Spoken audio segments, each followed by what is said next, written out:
ಕರ್ತವ್ಯದ ವೇಳೆಯೇ ಗುಂಡು ತುಂಡಿನ ಪಾರ್ಟಿ ಮಾಡಿದ್ದ ನೆಲಮಂಗಲದ ಪಿಡಿಒಗಳು ಸಸ್ಪೆಂಡ್.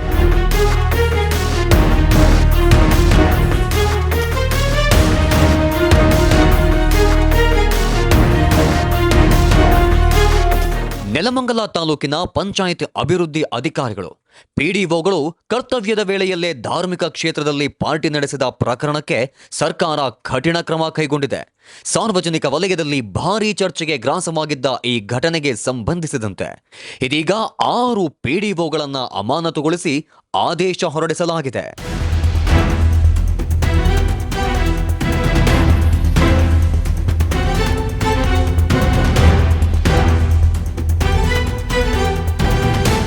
ದಾಬಸ್ಪೇಟೆ ಬಳಿಯ ಸಿದ್ದರಬೆಟ್ಟ ಧಾರ್ಮಿಕ ಕ್ಷೇತ್ರದಲ್ಲಿ ಕರ್ತವ್ಯದ ವೇಳೆಯಲ್ಲೇ ಪಾರ್ಟಿ ನಡೆಸಿದ್ದ ಆರೋಪ ಎದುರಿಸ್ತಾ ಇದ್ದ ನೆಲಮಂಗಲ ತಾಲೂಕಿನ 6 ಪಿಡಿಒಗಳನ್ನು ಬೆಂಗಳೂರು ಗ್ರಾಮಾಂತರ ಜಿಲ್ಲಾ ಪಂಚಾಯತ್ ಸಿಇಒ ವಾಸಂತಿ ಅಮರ್ ಅಮಾನತುಗೊಳಿಸಿ ಆದೇಶ ಹೊರಡಿಸಿದ್ದಾರೆ. ನಡತೆ, ಶಿಸ್ತು, ಕರ್ತವ್ಯ ನಿಷ್ಠೆ ಹಾಗೂ ಸರ್ಕಾರಿ ಸೇವಾ ನಿಯಮಗಳನ್ನು ಉಲ್ಲಂಘಿಸಿರೋ ಕಾರಣಕ್ಕೆ ಕರ್ನಾಟಕ ಗ್ರಾಮ ಸ್ವರಾಜ್ ಮತ್ತು ಪಂಚಾಯತ್ ರಾಜ್ ಅಧಿನಿಯಮದ ಅಡಿ ಈ ಕ್ರಮ ಕೈಗೊಳ್ಳಲಾಗಿದೆ. ಪಂಚಾಯತ್ ರಾಜ್ ಇಲಾಖೆ ಸಚಿವ ಈಶ್ವರ್ ಖಂಡ್ರೆ ಅವರ ಸೂಚನೆ ಮೇರೆಗೆ ಅಮಾನತು ಆದೇಶ ಜಾರಿಯಾಗಿದೆ. ನೋಡಿ, ಕೆಲಸ ಸಮಯದಲ್ಲಿ ಅವರು ಒಂದು ವೇಳೆ ನಮ್ದೇನು ನಿಯಮಗಳ ಉಲ್ಲಂಘನೆ ಮಾಡಿದ್ರೆ 100% ಅವ್ರ ಮೇಲೆ ಕ್ರಮ ಆಗುತ್ತೆ. ನಾನು ನೋಡಿದ್ದೇನೆ, ಅದ್ರ ಬಗ್ಗೆ ತನಿಖೆ ಮಾಡಲಿಕ್ಕೆ ಸೂಚನೆ ಕೊಟ್ಟಿದ್ದೇನೆ. ಮೌಖಿಕವಾಗಿ ತನಿಖಾ ವರದಿ ಬಂದ ಮೇಲೆ ಮುಂದಿನ ಕ್ರಮ ಆಗುತ್ತೆ.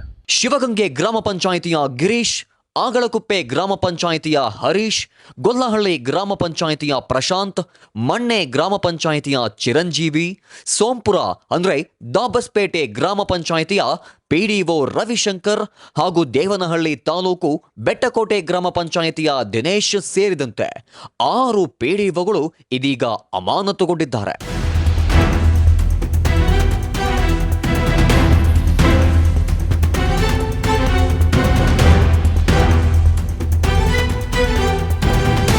ಕರ್ತವ್ಯದ ವೇಳೆಯಲ್ಲೇ ಧಾರ್ಮಿಕ ಸ್ಥಳದಲ್ಲಿ ಪಾರ್ಟಿ ನಡೆಸಿದ ಘಟನೆ ಸಾರ್ವಜನಿಕ ವಲಯದಲ್ಲಿ ಭಾರೀ ಆಕ್ರೋಶ ಹಾಗೂ ವೈರಲ್ ಆಗಿತ್ತು.